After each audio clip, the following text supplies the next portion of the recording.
बिस्मिल्लाहिर्रहमानिर्रहीम। अस्सलाम वालेकुम स्टूडेंट। आज का हमारा टॉपिक है क्लास 10th का है, unit number 14 electric energy and joules law. Okay student, इस टॉपिक को स्टार्ट करने से पहले हम एक दोबारा से थोड़ा रिवाइज कर लेते हैं। वो ये है कि जो हमारे पास होता है ना पोटेंशियल, ये हम पहले भी डिस्कस कर चुके हैं। ओके, हम अगेन कर लेते हैं। जो पोटेंशियल होता है वो हमेशा हाई टू लो फ्लो करता है। ठीक है, ये याद रखना आपने, हाई से लो। जो बैटरी के टर्मिनल होते हैं हमें पता दो होते हैं, उसमें एक पॉजिटिव होता है और एक नेगेटिव होता है। तो पॉजिटिव को हम हाई पोटेंशियल लेते हैं और नेगेटिव को हम लो पोटेंशियल लेते हैं। ठीक हो गया। इसके कॉमन सी एग्जाम्पल हम ये ले लेते हैं कि हमारे पास ये एक पानी वाली टैंकी है जो कि हमने छत के ऊपर रखी है, सारा इसके अंदर वाटर है। और एक हम टैंकी रख लेते हैं यहाँ पर जो कि नीचे है, ग्राउंड फ्लोर पर रखी है हमने। तो यहाँ से हम एक पाइप लगा देते हैं जो कि इसके अंदर आ रहा है। तो अब क्या होगा कि सारे का सारा ये पानी इस टैंकी के अंदर ट्रांसफर हो जाएगा। क्यों? क्योंकि ये वाली टैंकी हाइट पर है, ये वाली ग्राउंड पर है। ये ज़्यादा हाइट है, ये कम हाइट है। तो हाइट मतलब ज़्यादा चीज़ है, इसके अंदर पोटेंशियल ज़्यादा है, तो ज़्यादा पोटेंशियल ट्रांसफर हो जाएगा आपके पास लो पोटेंशियल में। लेकिन ऐसा है कि अगर जब ये फिल है तो इसी हाइट पर हम इसको दोबारा इसमें फिल कर लें, नहीं, खुद नहीं होगी, हमें मोटर लगाना पड़ेगी, हमें फोर्स लगाना पड़ेगी, हमें कोई ना कोई सोर्स अटैच करना पड़ेगा। तो हम कहते हैं जो पोटेंशियल होता है वो हाई से लो पोटेंशियल तक, हाई से लो वो ट्रांसफर होता है। ओके, अब आइए जॉल्स लॉ पर। जॉल्स लॉ क्या होता है स्टूडेंट? जॉल्स लॉ के अकॉर्डिंग देखिए, मैं सपोज करता हूँ कि मेरे पास है एक कंडक्टर, मैं ये एक वायर बना लेता हूँ। अच्छा, एक चीज़ याद रहे स्टूडेंट कि देखिए ये मेरे पास कंडक्टर है ना, तो इसके अंदर ऑफकोर्स रेजिस्टेंस भी होगी। ठीक है, जितना भी हम अच्छे से अच्छा एक कंडक्टर ले लेते हैं, अच्छे से अच्छा कंडक्टर हम बना लेंगे, लेकिन उस कंडक्टर के अंदर फिर भी कुछ ना कुछ रेजिस्टेंस रहेगी।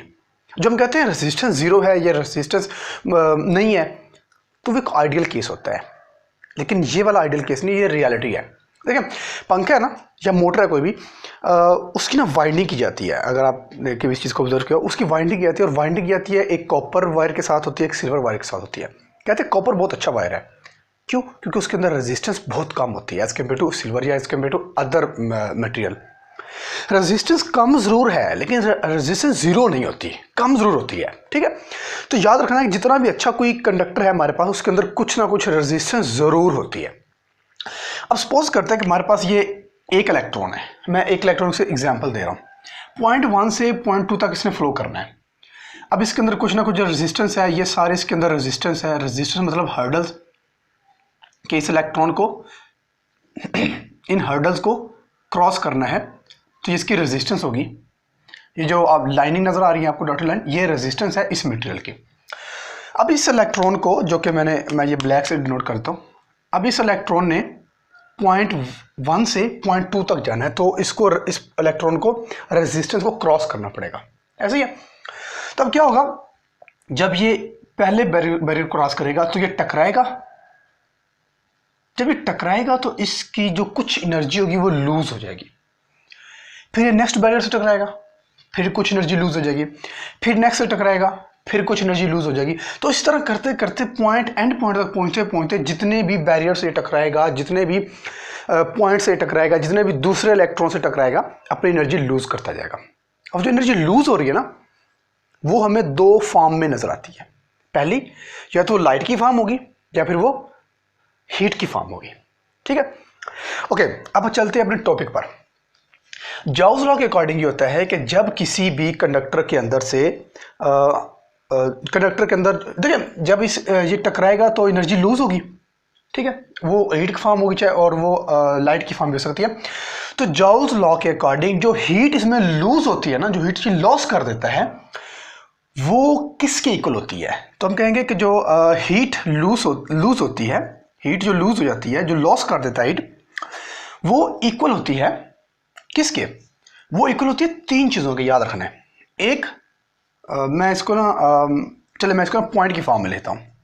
पहला पॉइंट वो किसके इक्वल होगी? वो इक्वल होगी करंट के स्क्वायर के। ठीक है, जितना करंट इसमें से पास करेगा उसके स्क्वायर के। दूसरा पॉइंट हमारे पास होगा, दूसरा पॉइंट होगा कि उस कंडक्टर के अंदर कितनी रेजिस्टेंस है।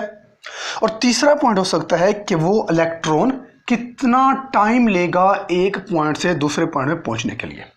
ज़्यादा टाइम ले रहा है तो ऑफकोर्स अगर एक इलेक्ट्रॉन है वो 5 मिनट में क्रॉस करता है, एक इलेक्ट्रॉन है वो 5 घंटे में क्रॉस करता है, तो किसको ज़्यादा फेस करना पड़ेगा? ऑफकोर्स 5 घंटे वाले को। तो उसको जितना ज़्यादा फेस करना पड़ेगा उतनी ज़्यादा एनर्जी वो लूज़ करता रहेगा अपनी, ठीक है। अब जो एनर्जी लूज होगी, जो पावर डेसिपेशन होगी, इसको बोलेंगे पावर डेसिपेशन, पावर डेसिपेशन या फिर एनर्जी लॉस, एक ही बात है। वो इक्वल होती है इन तीनों के प्रोडक्ट के, तो हम कहेंगे आई स्क्वायर, आर और टी। तो इसके वो इक्वल होती है। तो हम कहेंगे जो पावर डेसिपेशन होती है, जो एनर्जी लूज होती है जब एक इलेक्ट्रॉन एक किसी भी कंडक्टर में से पास करता है, तो वो इक्वल होती है product of time, resistance of that conductor and the square of the current. Clear? अब हमने ये वाला फॉर्मूला प्रूफ करना है इलेक्ट्रिक एनर्जी से, जिनके हमने इलेक्ट्रिकल एनर्जी और जॉल्स लॉ को रिलेट करना है उसमें। अब सपोज करते हैं कि हमारे पास है एक कंडक्टर है, ये ले लेते हैं, इसके अंदर नंबर ऑफ चार्ज हैं, नंबर ऑफ चार्जेस। इलेक्ट्रॉन है वो पॉइंट 1 से पॉइंट 2 में जाता है, जो कि इनका पोटेंशियल डिफरेंस जो है वो v है। दोनों पॉइंट पर जो पोटेंशियल डिफरेंस है वो v है। अगर जो नंबर ऑफ चार्ज है हमारे पास q है, मतलब ढेर सारे नंबर ऑफ चार्ज है, मैं तो यहाँ पर एक चार्ज की बात कर रहा हूँ, लेकिन हमारे पास है ढेर सारे नंबर ऑफ चार्ज, ठीक है।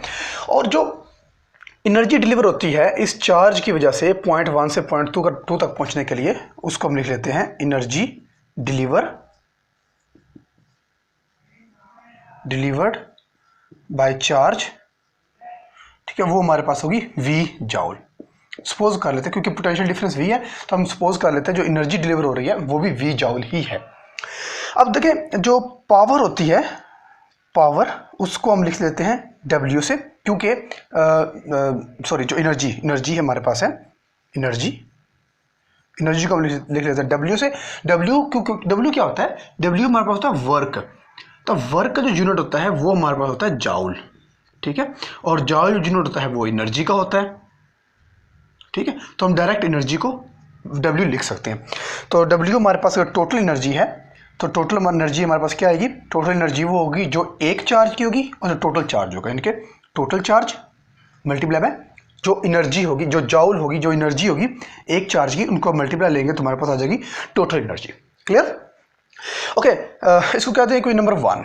अब हमें पता है कि करंट का फॉर्मूला होता है हमारे पास I = Q/T, ठीक है, जो चार्ज पास करते हैं पर यूनिट टाइम में। तो यहाँ से अगर हम Q की वैल्यू निकालें तो हमारे पास आ जाएगा Q = I/T। अब इस Q को पुट कर देते हैं इसकी जगह पर, तो ये बन जाएगा W = I/T/V, ठीक हो गया। अच्छा स्टूडेंट एक चीज़ देखें, यहाँ पर हमें कैसे पता चलेगा कि हमने जो यहाँ पर फार्मूला लिखना है वो आर की फॉर्म में लिखना है या वी की फॉर्म में लिखना है? तो उसकी मैं आपको छोटी सी टिप्स बताता हूँ। पावर डेसिपेशन है, लफ्ज़ क्या है? Power dissipation. तो पावर डेसिपेट कब होगी, पावर लूज कब होगी, एक इलेक्ट्रॉन एनर्जी लूज कब करेगा? वो ओनली तब करेगा जब कंडक्टर के अंदर रेजिस्टेंस होगी, राइट।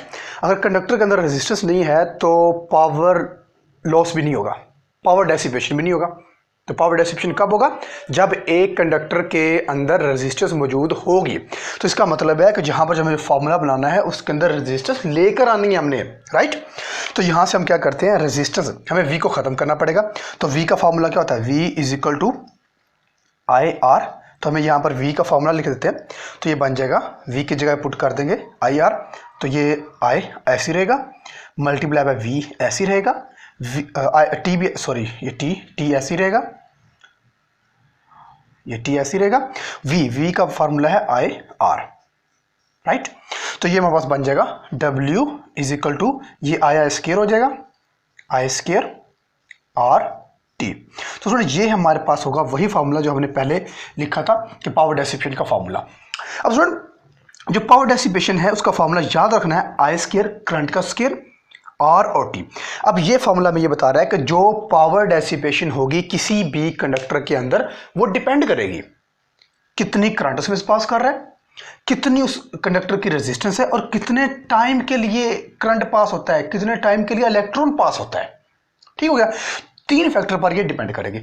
अच्छा पावर लॉस रेजिस्टेंस पर कैसे डिपेंड करता है ये मैं आपको ऑलरेडी बता चुका हूँ। अगेन इस पर आ जाए कि इलेक्ट्रॉन जब एक पॉइंट से दूसरे पॉइंट तक फ्लो करता है तो उसको बहुत ज़्यादा रेजिस्टेंस को फेस करना पड़ता है। अच्छा, अगर इनका रिलेशन हम डिफाइन कर लेते हैं। जितनी ज़्यादा रेजिस्टेंस होगी कंडक्टर के अंदर, क्या ख्याल है पावर डेसिपेशन ज़्यादा होगी कम होगी? जितनी रेजिस्टेंस होगी ऑफ कोर्स पावर डेसिपेशन उतनी ज़्यादा होगी, ठीक है। और टाइम, जितना टाइम ज़्यादा लगेगा पास होने में उतनी पावर डेसिपेशन ज़्यादा होगी, ठीक है। एक इलेक्ट्रॉन 5 मिनट के लिए पास होता है, एक इलेक्ट्रॉन 1 घंटे के लिए पास होता है, तो जो 1 घंटे के लिए पास होगा उसको ज़्यादा फेस करना पड़ेगी। तो जितना टाइम बढ़ेगा पावर लॉस बढ़ेगा, जितनी रेजिस्टेंस बढ़ेगी पावर लॉस बढ़ेगी, और जितनी करंट बढ़ेगी पावर लॉस बढ़ेगी। क्लियर? ओके, तो हम पावर लॉस को कैसे बचा सकते हैं? हम पावर लॉस को बचा सकते हैं अगर हम ऐसा कंडक्टर यूज़ करें जिसकी रेजिस्टेंस बहुत कम हो, जिसकी रेजिस्टेंस मिनिमम हो। जीरो तो नहीं हो सकती क्योंकि जीरो तो आइडियल केस के लिए होता है। तो हम अगर कम रेजिस्टेंस वाला कंडक्टर यूज़ करेंगे तो हम पावर लॉस को मिनिमम कर सकते हैं। Clear student? और ये था आज का हमारा टॉपिक, जाउस लॉ क्या होता है। Thank you.